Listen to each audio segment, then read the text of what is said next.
Assalamualaikum warahmatullahi wabarakatuh dan selamat pagi. Terima kasih rakan saya Nur Intan dan Fakrul, dan seterusnya kita akan kongsikan audio dari daerah Tutong beberapa maklumat dan juga pengisian bahan visual yang disediakan untuk hari ini. Baik, maklumat yang ingin saya sampaikan dulu hari ini mengenai acara yang akan diadakan pada 16 Februari 2022. Diadakan upacara menaikkan bendera negara sempena ulang tahun Hari Kebangsaan Negara Brunei Darussalam ke-38 tahun bagi daerah Tutong. Ianya diadakan di kawasan Kompleks Dewan Kemasyarakatan Daerah Tutong. InsyaAllah akan bermula pada pukul 9.45 pagi. Manakala 18 Februari 2022 akan diadakan majlis pengundian dan pemilihan calon penghulu mukim Kiudang Daerah Tutong dan majlis pengundian dan pemilihan calon ketua kampung Kiudang dan Pat Nunuk mukim Kiudang Daerah Tutong diadakan di Pusat Kemasyarakatan Kampung Pat Nunuk Mukim Kiudang Tutong pada pukul 7.45 pagi. Itu antara acara yang akan diadakan di daerah Tutong. Yang pasti kita mengharapkan kepada mereka yang terlibat adalah diharapkan untuk hadir lebih awal sebelum acara dimulakan. Baik, untuk seterusnya kita akan beralih menyaksikan pengisian bahan visual pagi ini.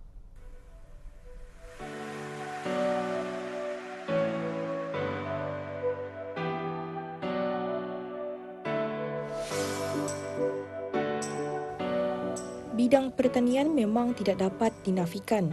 Ia merupakan bidang perusahaan yang amat mencabar serta memerlukan semangat dan ketabahan seorang pengusaha untuk sedia memberikan komitmen serta dedikasi yang tinggi untuk meraih kejayaan. Begitulah rutin harian Pakcik Ayub, seorang warga emas yang mengusahakan ladang buah tembikai sejak 2 tahun yang lalu. Tembikai ataupun dikenali juga dengan gelaran sikoi ialah tanaman buah jangka pendek dan sederhana yang menjalar, mempunyai sifat yang berbeza dari segi warna, kulit dan bentuk mengikut jenis yang berbeza.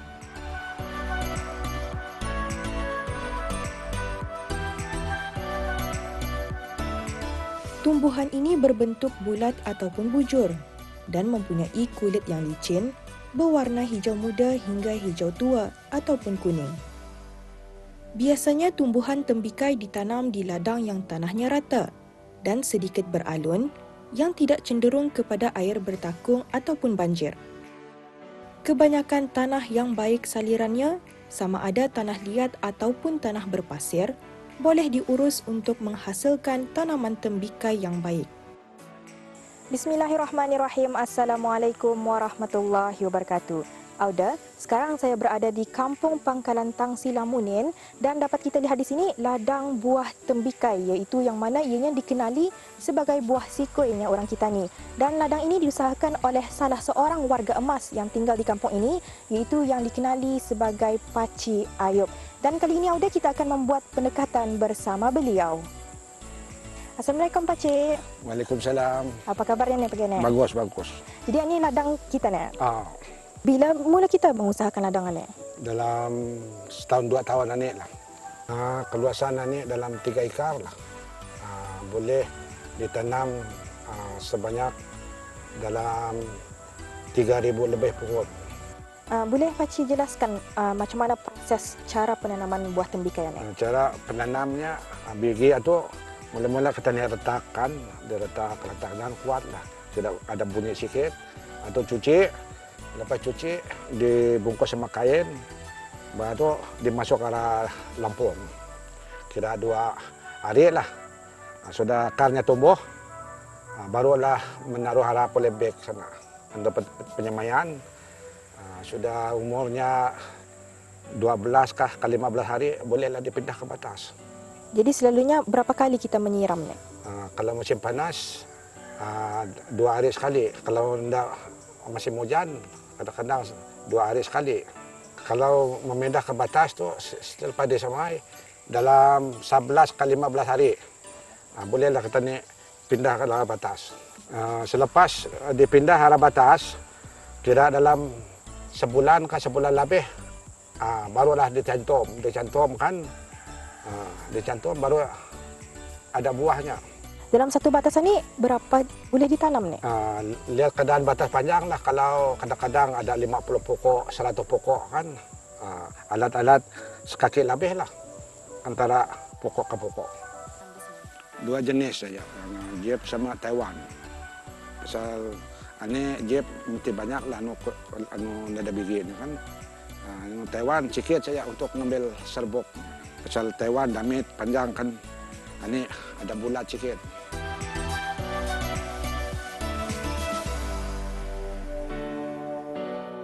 Ladang yang diusahakan oleh Pakcik Ayub, batasnya juga ditutupi dengan menggunakan plastik yang dipanggil sebagai silver shine untuk mengelakkan batas mudah ditumbuhi dengan rumput.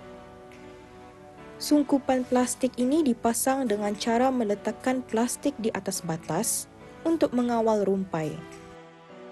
Menurut beliau juga, batas yang diusahakan olehnya mampu menghasilkan sebanyak 50 ke 100 pohon tembikai dan setiap pohon tersebut diberi jarak antara 1 kaki. Jarak ini sesuai bagi tanaman tembikai kerana ia adalah jenis yang menjalar. Baik Auda, sekarang kita akan melihat hasil buah tembikai yang telah pun dipetik oleh Pakcik Ayub pada petang kemarin. Kalau kita mengambil ni buah tembikai ni selalunya berapa tu sehari? Dalam berapa biji? Kadang-kadang banyaknya, kadang-kadang sampai 2-3 ton.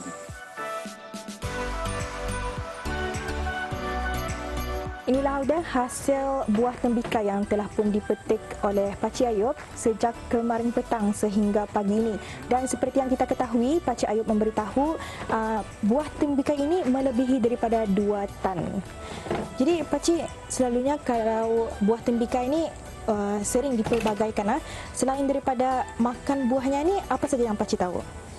Buah ni kadang-kadang orang buat jos kan, kulitnya buat gula ya kan. Kadang-kadang untuk orang catering kan. Jadi pelanggan ada juga membeli taruh di sini? Ada. Kadang-kadang ya balik banyak, balik sebegi 2 ada.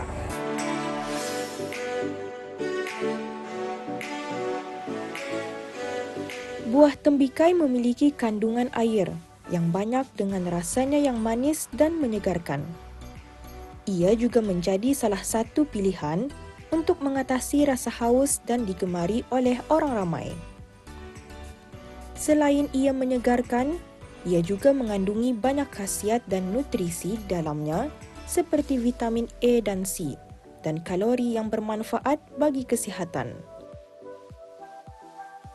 Selain dijadikan sebagai juadah pencuci mulut, buah tembikai juga dapat dipelbagaikan seperti dijadikan jus dan kulitnya pula boleh dijadikan sayur. Khasiat buah tembikai setentunya terdapat pada hampir keseluruhan bahagiannya. Pastinya bidang pertanian khususnya mengusahakan ladang berdepan pelbagai cabaran yang perlu dihadapi dan bukanlah suatu bidang yang mudah untuk diterokai. Namun kita perlu mempunyai keinginan, daya tahan dan semangat.